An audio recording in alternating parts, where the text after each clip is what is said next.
I don't know. That's my wits. Not sure about that. Good morning, everyone, and welcome to Coffee with Captain. This morning we have a special guest with us, Captain Dan Moreland of the Picton Castle. And before we dive into that, Captain Miles, how have we been doing this week, and what have we been doing this week? Oh boy, you know, same old, taking care of the ship, planning next year, God willing that it arrives. So looking at, and of course you're doing a lot in the galley. You're replacing the counter for the sink and replacing the sink along with the process and handling volunteers with the box. They take it home and work on projects. How's that going? Oh, busy, absolutely busy. You know, we're in this kind of second wave of the pandemic, so people are looking for stuff to do. So that's been a good outlet for a lot of folks. So good. So our guest here, Captain Daniel Moreland, master and commander of ocean voyaging square rigger bark Picton Castle, has joined us from Lunenburg, Nova Scotia, where the ship is currently in a laid-up status, with a voyage plan to go yet again around the globe. Dan, how is that going? Well, actually, that's going very well. It's the keen interest. We were, you know, our plan was to not do that anymore. Not because I don't like it, I like it, but you know, you look at the clock and you look at the, you know, we had ambitions of, we still do, of sort of institutionalizing the ship beyond my, you know, coil on Earth. And we thought, you know, world voyages are amazing and they're cool. I enjoy doing them, and mostly, and the people want to do them, but we wanted to branch out into sort of trips that are somewhat more accessible. COVID hit, and we, you know, okay. In fact, it was my wife Tammy who said, let's sail around the world again. And part of the thinking behind that was because we had a South Pacific voyage plan, which was going quite well. It was, you know, filling up quite well. But the problem is it's really mostly French Polynesia. And if French Polynesia shut down, we're just buggered. There's no place to go. On a world voyage, there are places to go. You can divert and go different. You can, you know, and the goal is less the places and more the voyage. So, all right. Tammy came up with it, and yeah, sure, let's do it. Why not? It's what we do. And the response has been very, it's actually been profound. So it's filling up quickly, well, and I'm thinking sort of I'm optimistic about sailing in the spring. I think the stars are lining up for that. So can't say for absolute certain. If it doesn't, of course, that's a problem, but it's looking good. Yeah, so that's sort of the position we're feeling with regards to Pride of Baltimore for 2021. Yeah, thank you. Good coffee.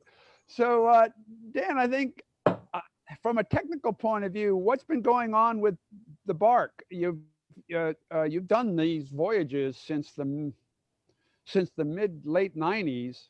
It's numerous times. There's age, there's wear, there's tear, there's all that care. So is there something a little bit different in the preparation of this one? Most of the age and wear and tear is me.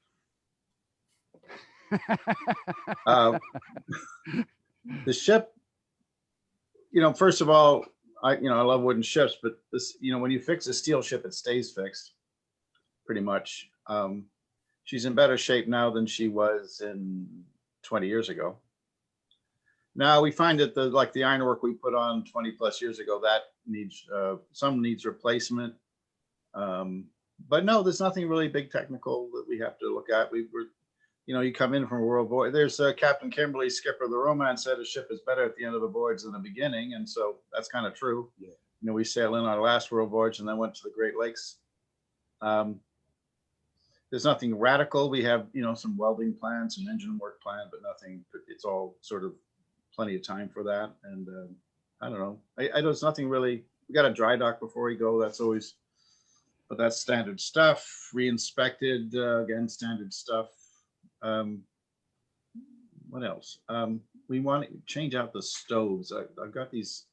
I like these stoves, but they're hard to keep happy because I've got two. We had a diesel stove, and then we replaced them with propane, which was really good, except it's very difficult to manage acquiring propane because every country you go to has a different bottle and different bidding. You end up with 25 propane bottles. So that's just hard. So we're looking to switch them back to diesel, about a more state conventional diesel stove, because I got 19 tons of diesel, so supplying diesel isn't so hard. Propane works fine, but it's finite. And whereas from a cooking point of view, the fuel is infinite.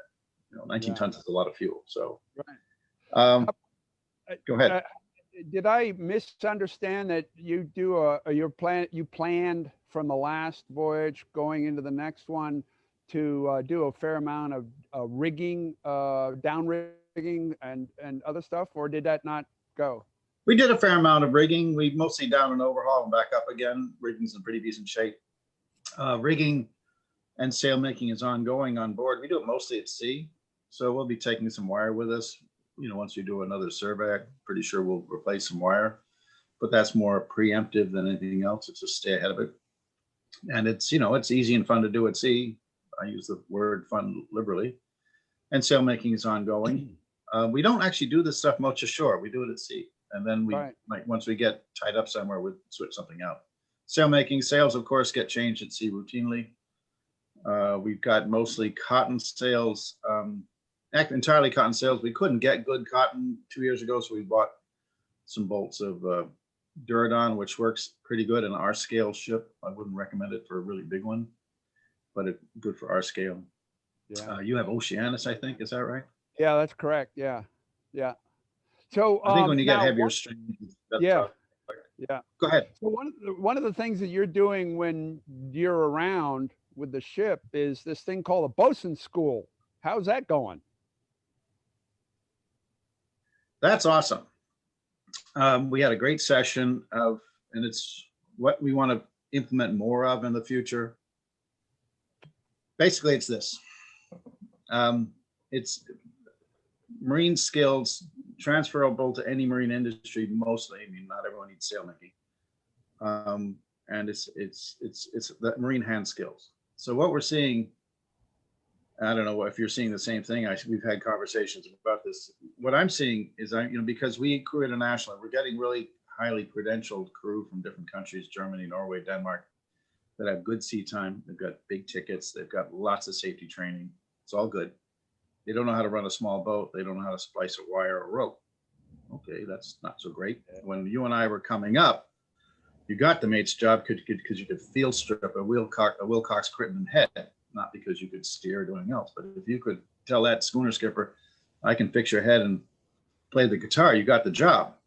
So now you don't, those Jabsco heads are so much better than the cricket, the old porcelain monsters that we don't do that anymore. But what we're seeing, and I think you support me on this, is that it's difficult to get the skills you need. And one of the ironic reasons for this is that, you had to get these skills when you're on a windjammer or an expedition vessel, but the school ships are so busy teaching, the staff crew are busy teaching and monitoring students. They're not learning how to replace a shroud or patch a sail unless they absolutely have to. And then it's often, in the interest of speed and efficiency, it's often delegated to shore. So it's harder than harder. There aren't these crazy old ships like Romance and Regina Mars to go learn how to do stuff. The ships are all really good. They're well funded. Nothing breaks. I get asked how I became a rigger. I says, well, I was on 2 ships that were dismasted. And the skippers were really good at this stuff. But I needed a dismasted ship and a good skipper that knew his stuff to get the ball rolling. But, if your ship's bulletproof and the skipper doesn't know how to do it, then it gets, you send an email ashore and someone shows up in some port with a new whatever. So let's do Boson School. And then it's sort of the thinking was that, I'm a big supporter of this basic safety training, this STCW, something is a great thing. When you've got that, you know that they've done X, Y, and Z. That's great. However, all of this stuff is for after the fact disaster remedial work. None of it's really preventative, although it might increase your awareness. Certainly all the fire training is good. It makes you think about geez, that shouldn't have oily rags around. There's a pile of dirt over there. So it's not completely detached from the remedial aspect of it. But mostly it's like, oh, it's like if you're using your parachute and the plane is in flames, there's something else going on besides flying safety. So when you've got that fire extinguisher on full blast, it means you have a fire. Best thing not to have a fire. Seamanship, of course, is that broad term. We tend to use it for like splicing wires and things, but it's that broad term for all the stuff that means fires don't happen or masts don't break and this is the core tenet of where SAIL training came from. SAIL training is now been construed sort of as a character building, team building thing, and it all good. But SAIL training in its original inception, forgive me if I'm yakking too much, was developed in the it was defined in the middle of the 19th century, and it sort of ended with World War II, with some exceptions like the Denmark and the Scandinavian ships. And the sole purpose of being trained under SAIL was to create qualified officer and crew for motor and steamships. SAIL training was never to train people for four-masted barks. It was an effective way of training mariners for steamships. So much so that a lot of steamship companies up until the 1920s actually had their own lost leading cargo SAIL training ship, added a bunch of bunks still carried cargo, Hertzog, Cecily, Law Hill, many of them. They'd have their own, literally, a vessel that lost money in order that they could train up. So they'd add 40 bunks, and then that would be their cadets. They still carry guano, whatever it was, but they knew they were training their staff to be superior officers on their steamship fleet. And that was the cost benefit kick in for them. Mm-hmm. And that's sort of a thing that's been lost. We've lost sight of that. It's still true, but we've lost sight of it as a kind of a odd little industry. It's now more about personal growth, and which is the same thing, but not entirely. There's overlap. So Boson School. You come here, 3 months, should be longer, but 3 to 4 months is what we seem to be able to peel people away. It doesn't cost much. And in it, it's just constant skills building, small boat handling every day. Another thing I found, we got these young people with big, fat, unlimited second mate's ticket. They can't run the skiff. Well, that's crazy. So can't get mad. Teach them how to run the skiff. Who the hell knows how to do any of this stuff? We all have to get trained, right? No one's born with this stuff. And so a day would include massive small boat handling, 2 hours a day, like it or not, rain or shine, unless it's really crappy. Then that's a combination of sort of orientation, initiation, sort of lecture, and then get out and do it. Screw up. And of course, the good thing with small boats, if you capsize, well, you get wet, but you don't, lose the ship, right? So, the consequences are significant and rapid, but they're not dire. So this is a very good thing. If we splice a wire once, we splice it 10 times. Some of the, I've seen these sort of programs where you splice a wire once, you tick a box, but you don't know how to splice a wire, you forget. Right. By the time you've done it 10 times, you're going to remember. Another thing we do is that the exam, so to speak, of any workshop is that we make something that's useful for the ship. And that sounds like, well, we're just getting stuff done for free on the ships. No, well, it's not, to some degree, that's true. But when that Boson School student makes that wire lift or foot rope and it goes up on that ship, they know it's good enough. And that gives them a great deal of confidence instead of it just getting thrown in the pile into the dumpster. Yeah, that was fine. You get a B, whatever. But no, if it goes up on the ship and you walk out on it, and I said it and my mate said it was okay, it's okay. And that gives a very strong sense of accomplishment, but it's a valid sense. It's not an inflated sense. It's real. So a lot of repetition. That's important. Wax on, wax off, and do it again. It's true. But when they're done, and it should be longer. It should be 6 months. It should be a year. I wish it was longer, but people can only carve off so much time. So we pour on the coal. We found that the gang, they get any job they want, that they really want. We do a little counseling. We do resume work. Okay, how to write a resume, how to write a cover letter, how not to do that. What not to say, and we want to know you're confident. We don't really want to know you're the second coming of Jesus, so, there's some, and then I spent a lot of time with them talking about, what do you really want to do here? Because, not everybody wants to sail on Shenandoah or Clearwater or Picton Castle. What are you trying to do? You're trying to get into the fishing. So we try to, do you want to get into commercial work? Because commercial work's really good, pays well, and it's very interesting. Some of it isn't. So I take what, it's an individual kind of counseling thing, and we talk about, what is your interest? What is your, then what is possible? And, some things aren't possible. You're not going to get a staff job on the Statsraad, Norwegian forward ship with bark. I mean, but you might get aboard. So I try to, without by any means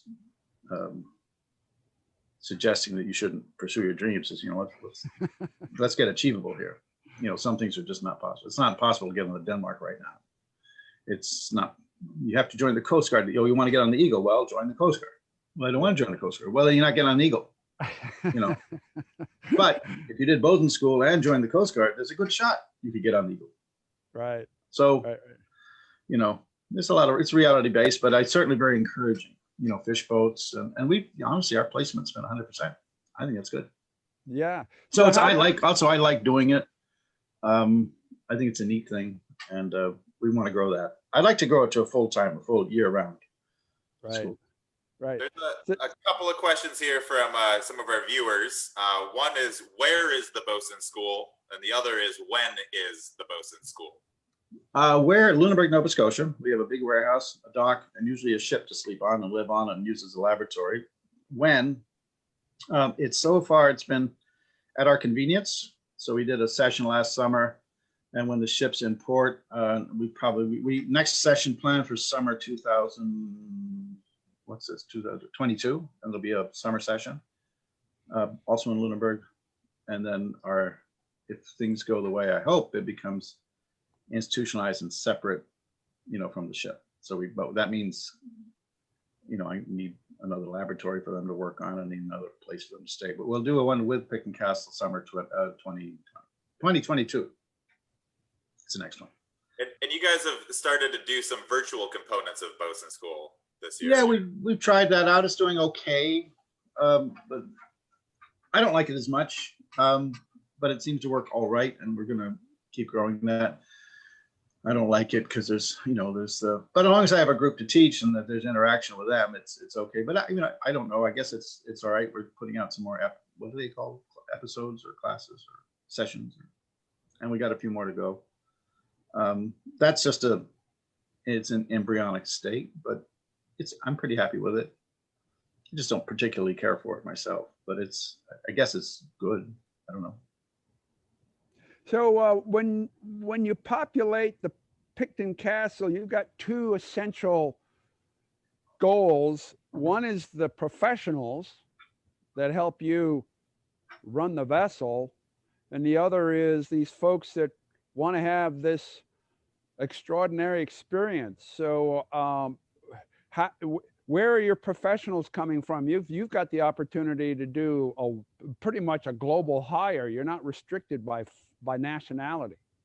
Correct. I sort of mush them all a little bit together. The professionals also want this amazing opportunity, and very few of them are just sort of ho hum another job. Yeah. Gotta make the donuts. No, not like that. We hire globally, but really that means Europe, and Australia, New Zealand. Although no, that's not true. We've had South Pacific crew, we've had Tongan crew, West Indian crew, Vanuatu crew. Yeah, so it's pretty globally. But in terms of the mates, that's more European, Canadian, and American because of the credentialing. We still were credentialed. We have the same, actually higher credential demands than say a U.S. flag ship would have. So they come for much the same motivation that the trainees come for. I mean, there's a range of motivations, depends on your sort of demographic and your personal thing. But was there a question there, John? Yeah, no. So who are the folks that who are lining up to go for the next round the world? Which is what number now for Picton Castle? 8. That makes it number 9 for you, right? Yes. Yeah, who knew? Yeah, who knew, right? Yeah, who knew? Let me see. Well, there's a range of motivations. It varies a fair amount between the younger crowd and the older crowd. The younger crowd tends to be exploring the world, and the older crowd tends to be searching for something in particular that they wanted to do, that they've had on their mind for a long time. Mm-hmm. And those have all the same trappings, but they're really quite different motivations. So I think we got a good gang lined up. We got a good staff gang. We have some perennials. Donald Church from Grenada is our cook for what the heck is it, 13th year, and he's when he quits, I quit. Let's put it that way. Put up with that crap with anybody else. He's an amazing human saint. Great asset to the ship. Yeah, good lineup of crew, staff. We're pretty pleased. We're trying to encourage. So younger people can't pay for it; their family has to pay for it. I mean, it's about the same price as a mid-range university in the States. Not like a top one or community college, but it's sort of the middle of the pack, a little lower than that. But that's still a big check to write. The energy, we can certainly have some. It's great to have some older, mature folks, but it's really driven by the energy of younger people, and particularly, and I think you might know what I'm talking about. You know, young women. They push the energy, they're bursting with energy, and that's a big plus. Got lots of female staff crew. You might be amused. We had Erin Gregg, our chief mate on our last world war. She's from Bermuda, and we got to Bermuda whenever it was, May or something. And the Bermuda was very excited about the Bermudian local girl made good, you know, and the story was, you know, she was the second command of a round the world voyage, which is true, and that she's the only second woman to have been second in command of a round the world voyage. And they asked her who was the first woman, says, well, it was the earlier main on Picton Castle. So this is our best voyages have been when there's you know, an adequate percentage of young women with some very good energy. It's very positive. So I don't know why that is, but it's true. So so go ahead. You've developed this world-girdling pathway that you've chosen. So how did you describe what that logic is for the pathway that you take going around? What logic? Jesus. I'm planning to do a session for Astor, at least I'm offering to do, and it's called So You Sail Around the World, What's the Program? Oh. And I didn't ask that question. well, it's the same thing, you know. So and I'm sort of letting the cat out of the bag. A little line is I have Mrs. Irving Johnson, Exie Johnson, was aboard for lunch. Her family had sailed us a lot. Almost every voyage had a Yankee legacy on board for pretty obvious reasons. And anyway, so she and her son Robert and some other family came down to lunch. We're in Boston, and we had a lovely, cordial correspondence, friendship. I was always Captain Moreland. She was always Mrs. Johnson. And so one time we're having lunch there, and I said, Mrs. Johnson, what do you say? Did you ever get asked the question what your program was? Now, in the legend of the Yankees, she is commonly construed as the nice lady glue that held the thing together with cookies and milk. And that's just not true. You know, she was badass. She was tough in a very, you know, sweet way. And I know this for a fact because our correspondence reveal that. And but so I asked her, so Mrs. Johnson, did you ever get asked what your program? You know, you sail around the world. You're the, you know, storage ship of the times, And she said, "Oh, Captain Moreland, yes. Well, we used to get that question a lot. And Irving and I, we just thought we were too busy to have a program." I said, "Ow." Well, Hoorah, hoorah. they obviously had a program. They had a very serious program, and it filled their days. Picton Castle, she is a training ship. She is a sail training ship. We need to understand what that is.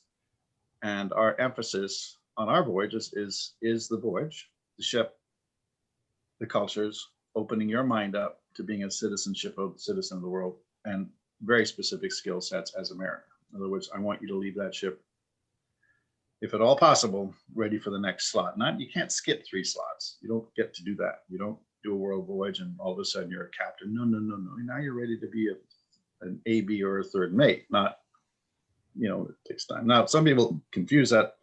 Well, some of the older guys go off and get their 100 ton and they start calling themselves captain. Let's try to explain to them that you got to get the job to be called a captain. There's no captain's license. It doesn't say captain on it anyway. Anyway, so seamanship, it's a fusion of, in my mind, of course, it's a fusion of my experience that came prior, as well as the last 20 years. But it's based, certainly the format and structure is based on the Yankee and the Romance, that sort of, but it's also the Joseph Conrad and the Mashulu and the Denmark and the Cap Pilar and these sort of, it's a fusion of that sort of, there's that adventure component. But, you're going to, unless you studiously avoid it, you're going to get off Picton Castle being something of a seaman. You will have steered many, many hours at a 5-foot teak wheel. You would have stood lookout. You would have had every opportunity to learn navigation and run small boats. You will be forced to learn your running rigging and splicing and knots and whippings and seizings. We won't force you to learn celestial navigation, but we will make that available. So we push to a certain degree to make you a useful crew member, and that's required. And then after that, it's sort of somewhat optional. You do stand, there's some differences, like we do stand watches at sea and in port. We have a liberal shore-going watch program, but it's firm. So you're 1 day on, 2 days off, or 1 day on, 1 day off, or proportions, follow those proportions. So you will have to studiously avoid the prospect of becoming a seafarer if you don't want to become one, because otherwise you will become one.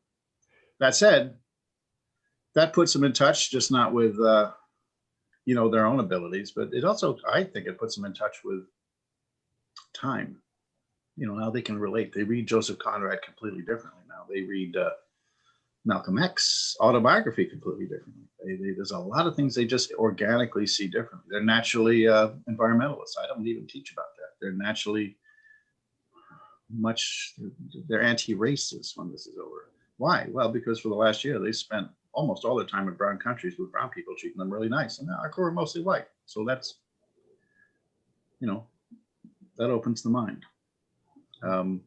And if you didn't run the small boat in 3 and 6 foot chop, then you really wanted to not do that. And if you didn't furl to gallants in a scorching squall because you really should have been up there. But it's the big deal. There's no denying that. Sail training is morphed into a more accessible, shorter term thing, which is all for the good, because I think short trips are very valuable. But this is one end of the spectrum, and it's good.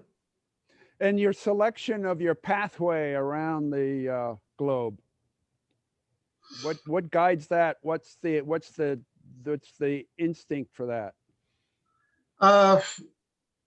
In our case, because we did a couple of year and a half trips, which I really liked, but they were problematic in some ways, and the problem seemed to come in ports, and we were in port a lot, and I said, I don't want to do this if this is such a pain in the neck. So had this, well, let's shorten the trip. Let's make it a year, and let's make it. What I found was that people were kind of confused about whether they were seafarers that went to really cool islands, or they were travelers that had to work on this dumbass old boat.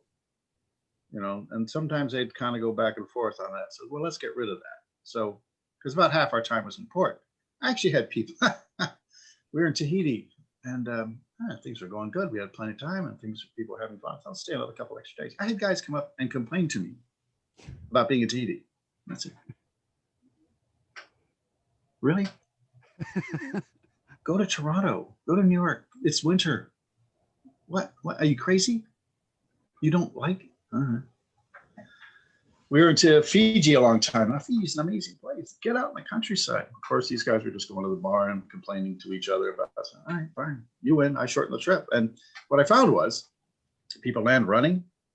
They don't complain about the port stays because we're going to be here for 4 days. And that's a long time. But you got to land running. You don't go do your laundry and internet for 6 days. You get off and see things. So I found that the impact of the shore component was actually enriched by tightening it up. But most significantly, we're at sea 2/3 of the time, more or less, and they identified as seafarers who went to really cool islands, as opposed to travelers that had to work on a dumb old boat. So it just made honestly made a more predictably enriching voyage. And it's not really a year; it's a little bit more. Year's really paddling pretty hard, but we call it a year. Round off down. So how do we pick them? Mostly they're self-selected. Our job is really to sift out those we think really aren't going to work out. And that's been some pretty funny moments too, but most people think they're perfect. Yeah. That's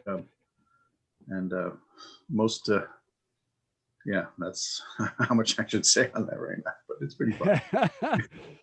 So your career with business of square riggers, how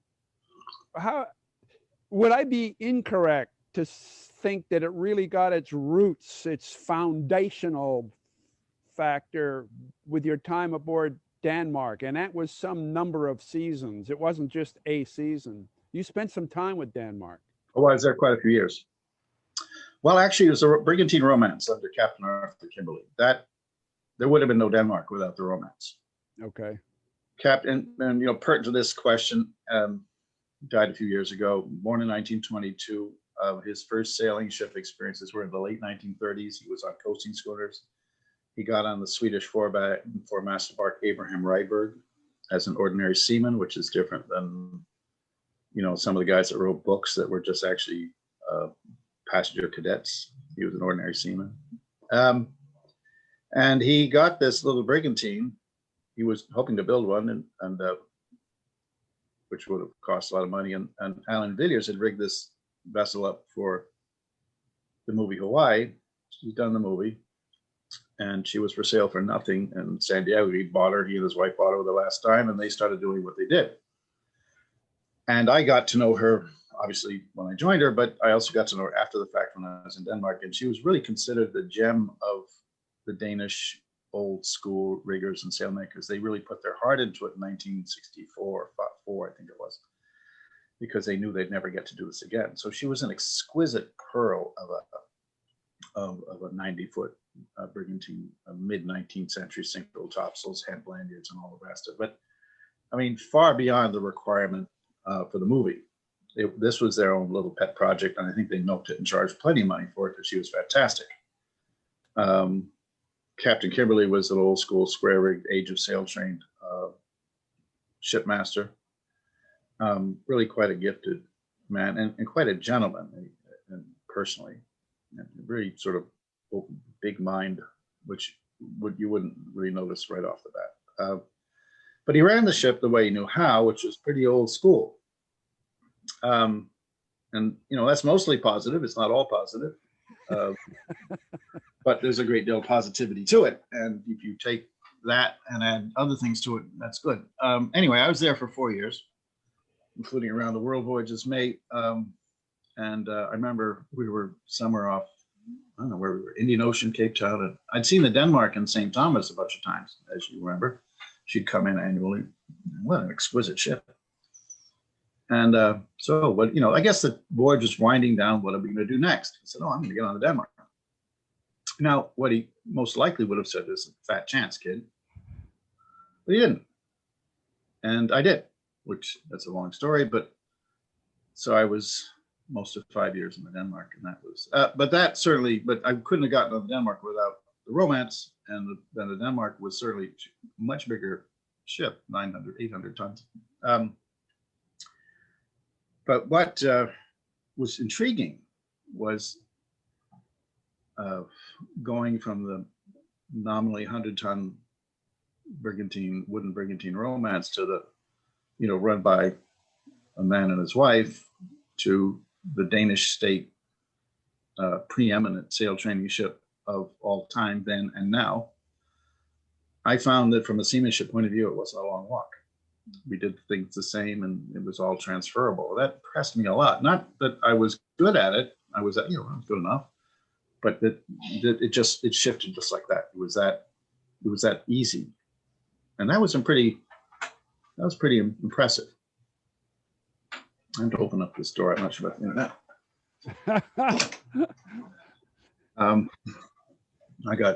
So anyway, that and that was critical. That yes, so that those two things together, but one certainly had to precede the other. I couldn't have just walked on the Denmark. And so leaping forward, I'm sorry, go ahead, Dan. Sorry. Go ahead. Okay, leaping forward, what was the evolution thinking in your evolving to create the Picton Castle? Well, I had a friend. I got off the Denmark. My dad was sick, so I had to go home for a while, and then I got intrigued by the Ernestina, and she was laying fallow and decaying in Gloucester, and no one had any hope for her. And I thought, well, that's perfect. So I thought that would be fun, and threw myself at that. And that's a whole nother long story. I had an amazing experience, amazing time, and I cherish it beyond all measure. And curiously, interesting enough, I'm designing the rig for her now in this new incarnation. But I gained a lot of experience in, larger project management and, what to do, what not to do, community development things, how to get an idea across.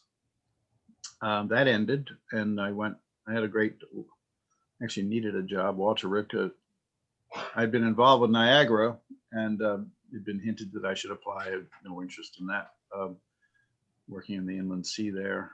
But it's a great ship, and I was a consultant on more of the political end. It was funny. We had two groups. One wanted to, in Erie, one wanted to sail her aggressively, and one wanted to preserve her permanently. And their idea was to build a massive garage over her. And, there's these two camps. And we got to a good solution, and I'm very happy with my involvement with that. But one of the things that ticked it into operations, well, for the price of that garage you're talking about, you could build 3 or 4 more of these. So you throw them away when you're done. Anyway, they're doing that good interest. They're doing Walter, I had a great thing. I needed a job, actually, it turns out. And I had a great time working with Walter. He's a superhero, mild-mannered reporter from the Daily Planet. And he is awesome. And that was tremendous. And then I said, well, I think I want to do my own thing. And so that led into, well, what would that, I knew what it was. I wanted to get a substantial, basically what I wanted to do is see if I could reproduce the Joseph Conrad and do long blue water voyages on a vessel of that scale. And so I started drawing up business plans, and I got a lot of advice. And I think that's an important thing, anyone trying to do something, is that there's a danger if you think you can do it by yourself. That's not true. That's simply not true. Now, I'm obviously the poster boy for Picton Castle, and he said, oh, everyone thinks I did it on the contrary. No, I had tons of advice. I take tons of advice now. Keeps me out of trouble. I can't operate without it. It's a very collaborative affair. I'm very much, the face of the thing, but it's a very collaborative affair. Always has been. So took a lot of advice. Some advice was rejected because it's inappropriate, but I listened, and that's good to do. You don't need to take all the advice. It's called advice for a reason. It's not directives. And then, put my last dime into, this was nuts. I didn't have any money. I had some family. I had a check. I had my earnings and a check, earnings from Niagara, and then we put my last dime into buying this ship, and I didn't have any more money. I own this 300-ton ship in Norway now, and I have no money. That's nuts. Well, not so much. I knew that I had to have the ship in hand to produce this. It couldn't be on paper. It had to be, I had to do something. I remember David Brink, and I can name names. It's all right. David thought I was nuts. He's trying to build a 500-ton full rig ship, and that I wasn't thinking big enough. Jesus, David. I'm thinking plenty big. And my advice to him was, look, get a piece of I-beam in the parking lot, start sparking on it, and say you got a keel. And my advice to me was think bigger. I said, no, this is plenty big. This is in fact monstrous. What I was actually looking for was a 200-ton vessel, which would be Joseph Conrad size. Couldn't find one. They didn't exist. I went all over Europe. I looked at 40, I studied probably closely. I looked at 80 listings, studied 40, probably visited 10 or 12 ships. And this Picton Castle was one of the earlier ones I saw, and she was half again as big. But she was the right one, and that's certainly proven true. So she's a lot bigger than Joseph Conrad. She's actually the same size as the new, as her replacement. I say new, built 1935, 130-foot waterline, displaces maybe 600 tons. But I knew I didn't want any more people. You just, because you had 30 more feet doesn't mean you add 20 more people, because then, and the economics are more or less the same. So we added a cargo hold. That's kind of fun. So we've had this 35 by 23-foot cargo hold all this time. It's a 100-ton cargo hold. That has proven to be very interesting. But it's the same number of people. Like the Joseph Conrad, if certified today, would be easily a 49-person ship in the U.S. In fact, that's what someone ought to build her. I don't think someone thought about doing that, but They built something else instead. That's the sweetest little ship ever built. And she could easily be 199 gross tons. I mean, she's the perfect neo-American sail training, square rig sail training ship. Just copy her. Don't even think. Just do it. So I end up with the ship half again as large, but sort of a lot more powerful.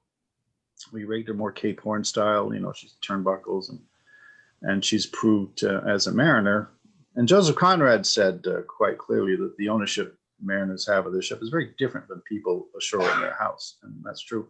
So when I go on about Picton Castle, it's a detached affection. It's as her master, as her captain, not as her chief bottle washer. Very powerful vessel. Never let me down. There's no ship that can take anything. That's a delusion, but she can take a hell of a lot. And I've never been scared one night aboard. That's a pretty good thing to say. And I was skipper of the Old Pride, so I know what.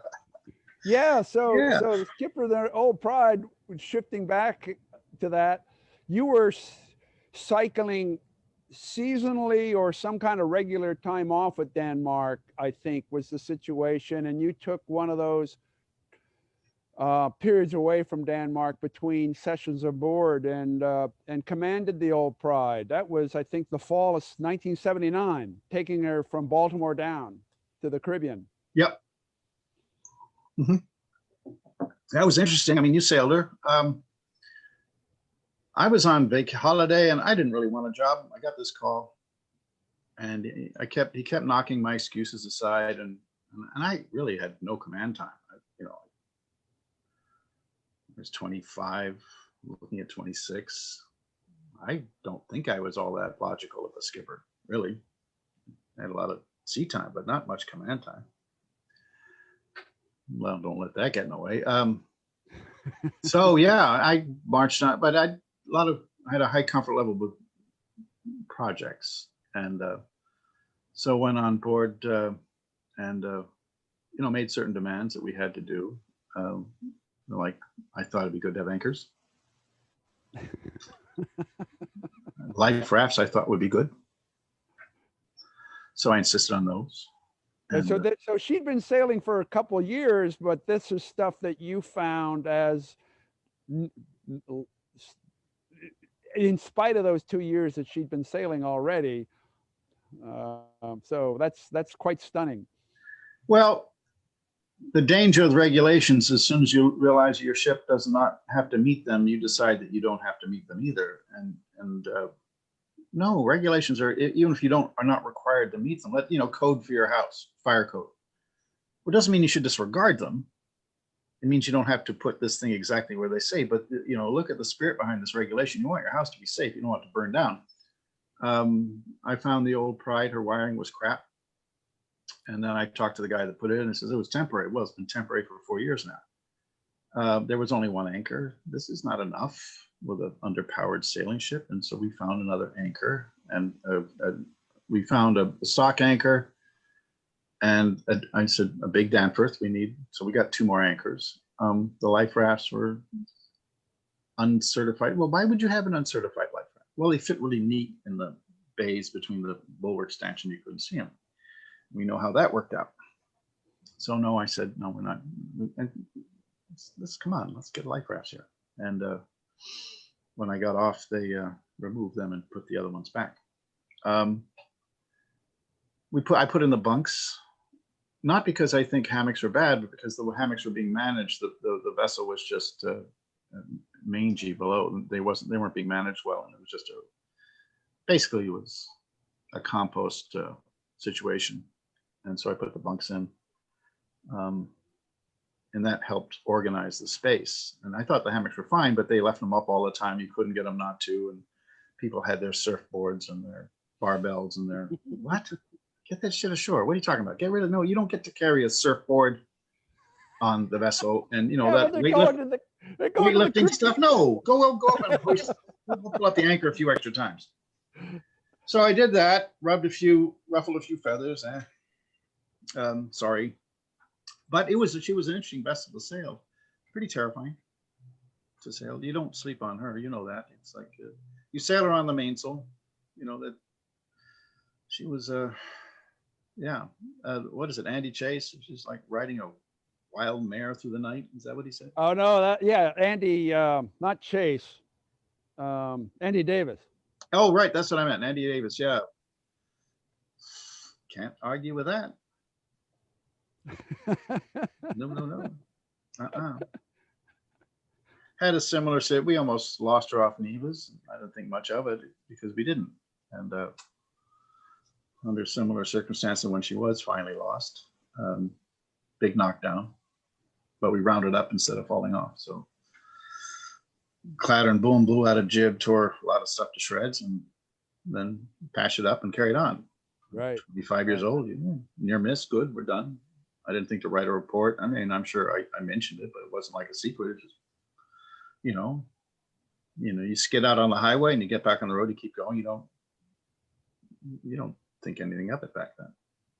Although Gail asked me later on, would I take her to Europe? And I said, no, I'm not going to do that. So what I didn't say is, and nor should anyone else. That was the rejoinder, But anyway, amazing vessel, beautiful vessel, neat in a lot of ways, odd in a bunch of ways. I mean, she's not a very big schooner, and she had more chafe in her rig than the Denmark did. Yeah. Full rig ship with 350 lines and 500 blocks. She had more chafe, and things were just not in the right. They were sort of, she was picture perfect without being. She was done more by an artist than a mariner. Yeah. Cool vessel though. We had fun. I mean, we had a great time, and the way that 25 and 26-year-olds can have that more mature minds might not.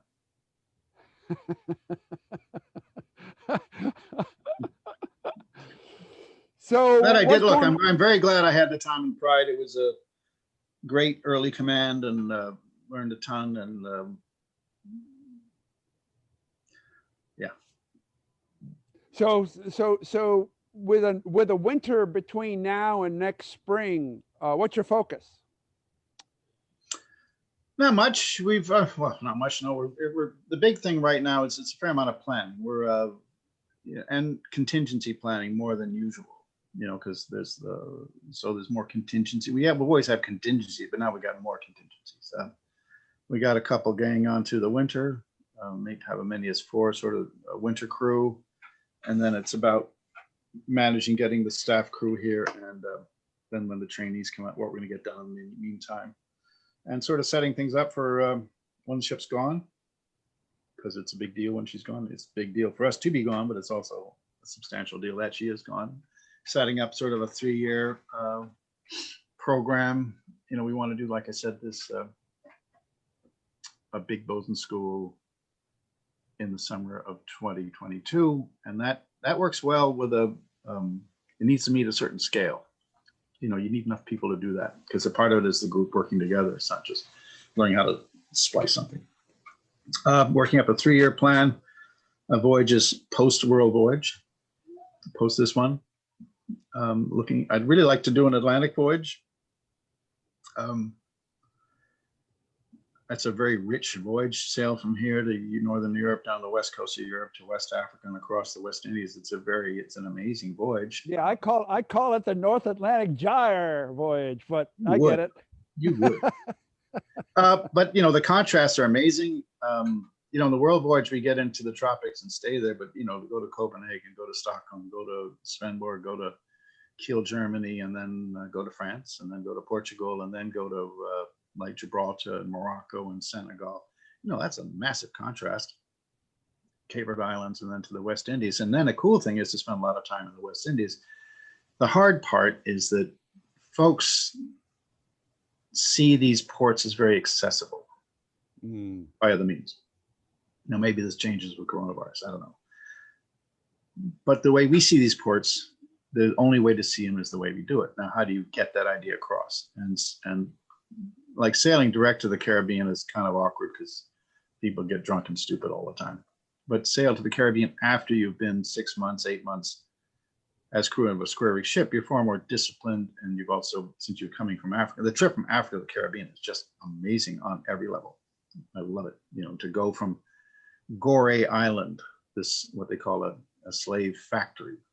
That's what they call them. And it was basically a processing center. And there's the door of no return. And then 3 weeks later, we're in Grenada, where that's the other end. I mean, not just figuratively, but literally, that's where they went, Grenada. And our cook, Donald, he's from Grenada. And we're walking around Senegal. We are seeing people we know from Grenada. And not just me, him. We're pointing, God, it looks just like Michelle. That looks just like Steve. Look, and it does. I mean, it's amazing. Because French island to French port to French island. So that is that's an astonishing experience for everybody on board. And then the Caribbean, I'd like to spend a lot of time there because then you sail on the hook, sail off the hook. That is a powerful experience on every level, and you access the islands in a way that you can't just by flying into. You'll spend what Sagi dollar. It's not the same. Yeah, the sun's the same, the wind's the same, but the access to the world is very, very different. And with that experience you've already got on board, your approach is different. And spend a little bit of time on that very subject. So it's super fantastic. The problem is getting people to understand that enough to sign up. So as I understand it, SEA was making trips to Europe for the value that it brings. And they've stopped doing it because people don't want to go. They want to fly there. They want to stay in a youth hostel instead of taking a ship. And that's too bad, because the way to see Copenhagen is to tap on the waterfront. The way to see most of these old world places, including Africa, is to be on the waterfront, because that is where the heart of the culture and society stemmed from. And the Caribbean, same thing. And I know people that knock the Caribbean. It's not like, oh, Caribbean's awesome. Eastern Caribbean, it's still fantastic. Great sailing, great harbors, great anchorages, great holding, and fantastic access to really rich culture on every level, incredibly friendly people, if you're just willing to make a little bit of effort and not be a snotty white person. Okay, we work on that. We're increasingly having young people of color, and that's an amazing experience and interactive experience for everybody on board when we go to Africa and the Caribbean. I mean, it's a rich thing for everybody. It's neat. But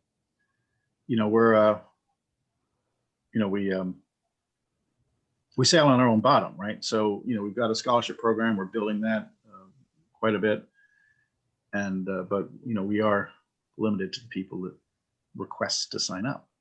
So there's some level of recruitment, there's promotion, but we can't make people apply. But it's going pretty good. I'd love to do that trip again. an alternative to me. We have an excellent skipper in the form of Dirk Lorenzen, German-Australian, and fantastic.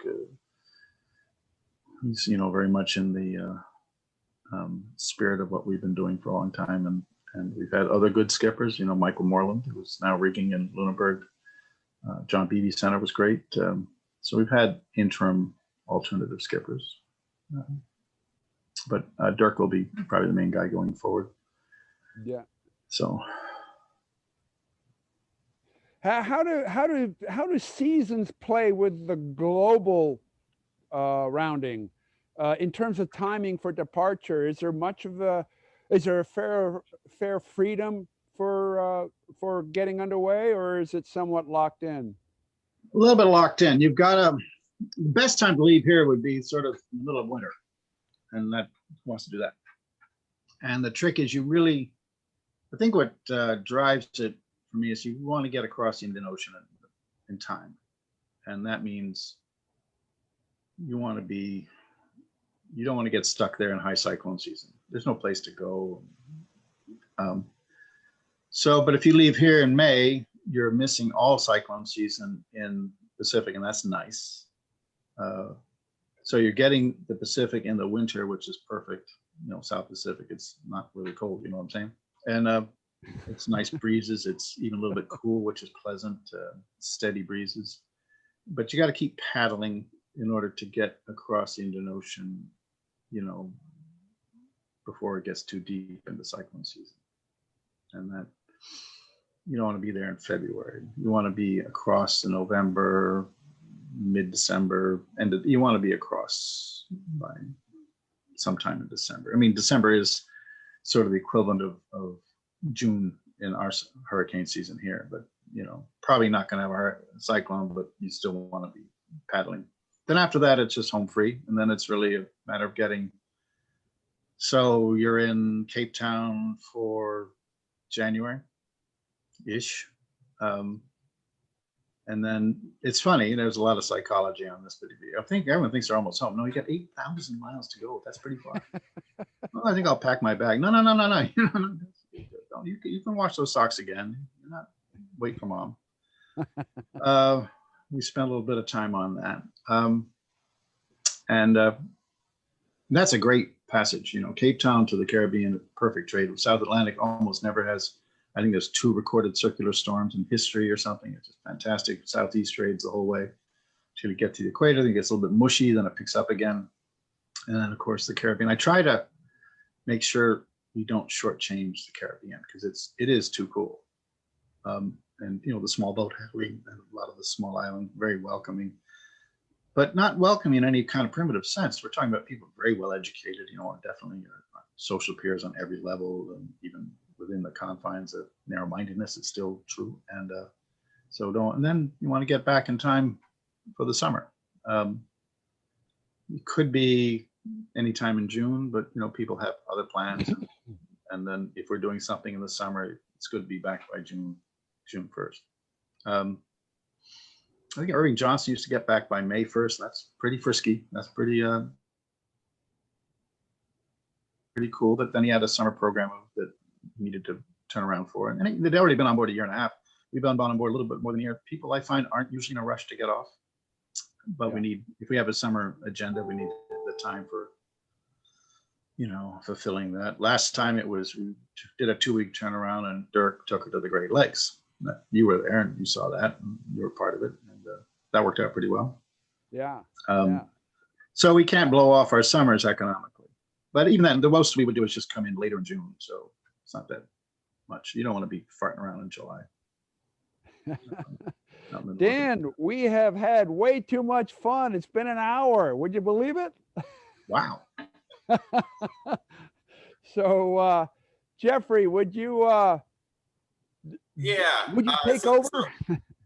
So one last question before we wrap things up here. If people are looking for more information about Picton Castle's Round the World Voyage or Boson School, where would they go to find that other than just Google search? Picton Castle, picton-castle.com. There's 2 Picton Castles. One's a castle in Wales, and the other one is the ship, and they'll both come up. And we're not the castle, we're the ship. So you'll figure it out pretty quick. And Boson School will come up. It's all pretty, pretty hard to hide. So yeah, Picton Castle, our www.picton-castle.com. But I mean, Google search it'll pop right up. And awesome. So yeah. And as Captain Miles said, it's been an absolute pleasure having you here with us this morning. And I just want to thank everybody who has tuned in, and especially those who have donated. That helps keep these episodes going, so we appreciate that a lot. And Captain Miles, do you have any parting words for us? Well, Dan, it's been a real pleasure to have this time with you. Thank you for taking time with us. It's been a real pleasure to see you as well. Nice to see you, Jan. And Tammy wants to get together with Leslie soon and figure out you guys got to come up and visit. Yes, we do. We do. Okay, so for Coffee With, my usual sign off, everyone, stay diligent.